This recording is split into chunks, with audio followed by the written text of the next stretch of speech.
Hi everyone. Hello again. We're in the Pure Worship book on page 164. It's their chapter on Babylon the Great.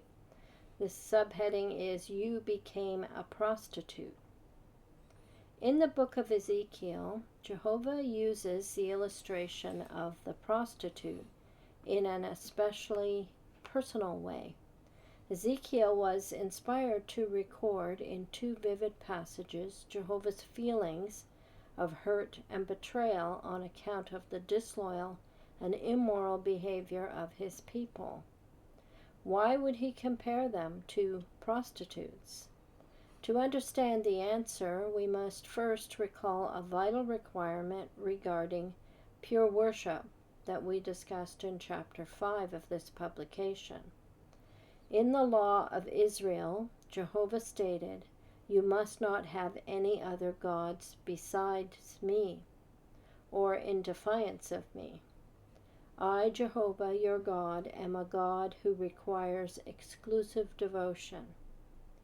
He later stresses the same truth in this way: "You must not bow down to another God, for Jehovah is known for requiring exclusive devotion. Yes, he is a God who requires exclusive devotion." Jehovah could hardly have made the matter any clearer. We cannot worship Jehovah acceptably unless we worship him exclusively. I'm reading from the screen on the next page.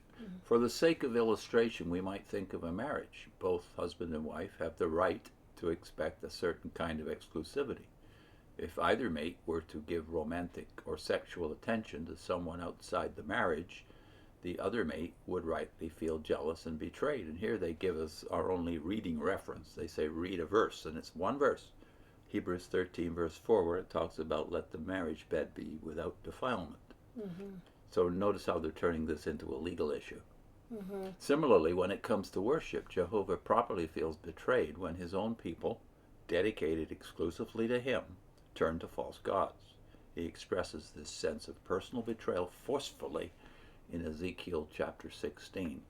Now they want to get to chapter 16 and they get there in a hurry, and then they spend a lot of time on it, so we'll deal with that one later. But what I see right away is what you've missed out. What have you left out here is that, first of all, God has a marital relationship with Israel. You admit that. Does he favor divorce?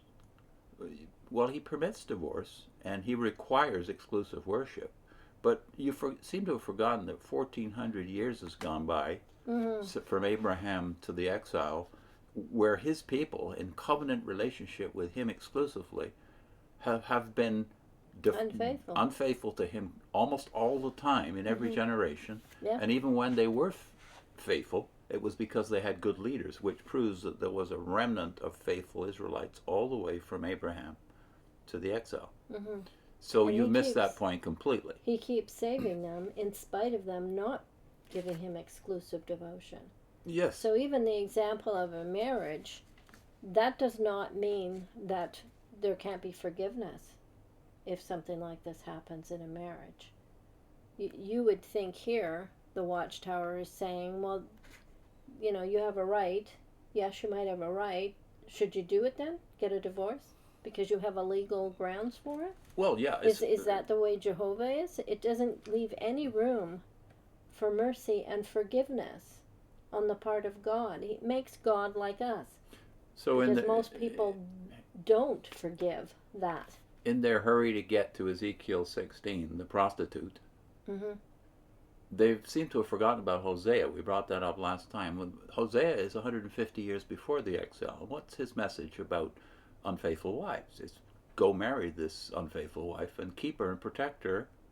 She won't be in an intimate relationship with you, but it's your duty as her husband to take care of her. But isn't that interesting? That's God's relationship with Israel, and it's never ended. So you've got, after that, of course, you've got Malachi after the exile, 120 years after Ezekiel. You've got Malachi saying, I hate a divorce. Just read Malachi 2 and 3. And then you think, well, that was over. God finally got fed up in the New Testament and wrote them off permanently. But then you've got Romans 9 through 11. The remnant principle again. Yeah. God has always Yeah. reserved for himself a faithful remnant. So when you say Israel was unfaithful, are you forgetting the thousands who were not? Yeah. Or is this a democracy where we go with the majority? God Because treats they're you a as people people, not made an up individual. of individuals. Right. So I think the way the Watchtower has it, saying this here, that Jehovah, you can't, it says at the end of paragraph 9, we cannot worship Jehovah acceptably unless we worship him exclusively. So with the Watchtower, they've ruled out or written off Israel as a people in covenant relationship with God. They've just ruled it out. So you make it that Jehovah must divorce them Mm-hmm. because of their unfaithfulness. Can't he just forgive them if he wants to? So when Can he not show mercy? when Christ had the divorce issue thrust in front of him by Jews, what was their desire, and what were they leaning upon? Was it not the idea of justice? If I find some uncleanness, I have the right to divorce my wife. And he says, well, that's not the way it was from the beginning. Yeah. The way it was from the beginning is the man and the woman will stick together. And then he says, allowance is made because of your hard hearts. Yeah. Are we saying God has a hard heart? That And he wants to divorce them? But the religion that you're part of, if you're a Jehovah's Witness, leans heavily upon this idea to keep you dependent upon your relationship with them. Everything depends on the degree of your faithfulness, and that's measured by your loyalty to you know who. It's not measured by God's loyalty or faithfulness to you. It's measured by your faithfulness, measured by your loyalty to men. So they think more like pagans, that if I do this, God will do this. Yes. So they've got a pagan way of thinking and worship. It's a pagan view of God. It's a contract relationship. It's not a son-father relationship. And another passage that they should probably read is Malachi, right? In Malachi, God says he hates a divorce. So read, what is it, chapters 2 and 3. 2 and 3. And I would also urge you to read, if you don't have time to read the whole book of Hosea, you know the story, though. I think everybody, if they're any kind of attentive Jehovah's Witness, they know the story of Hosea and his prostitute wife. But they might not have read chapter 3. So read Hosea chapter 3, where in 5 verses, that's all the chapter has. In 5 verses, you get the whole story. From the unfaithful wife, who is nevertheless kept by the Lord, protected by the Lord, until one day she comes to him. Not for his justice, but for his goodness, for his kindness.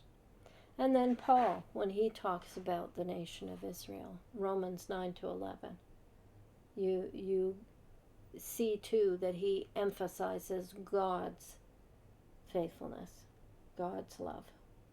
All Israel will be saved is the bottom line. I fought it when I was a witness. I fought that with Christians many times, but nevertheless I could see the force of the argument. Yeah. That God's gifts are things he will not repent of.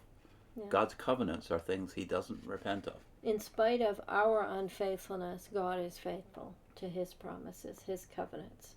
Amen. What's our link? The third video on marriage we did, Yahweh's marriage to Israel, model of covenant faithfulness. Well, it's based on Romans 3, as I recall. Good place to be. Oh, okay, maybe that's the 3. It is, both of them are true. It's the okay. third video of the 4. The third video of the 4, but it's also based on Romans 3, right? Okay. See you next time. Bye.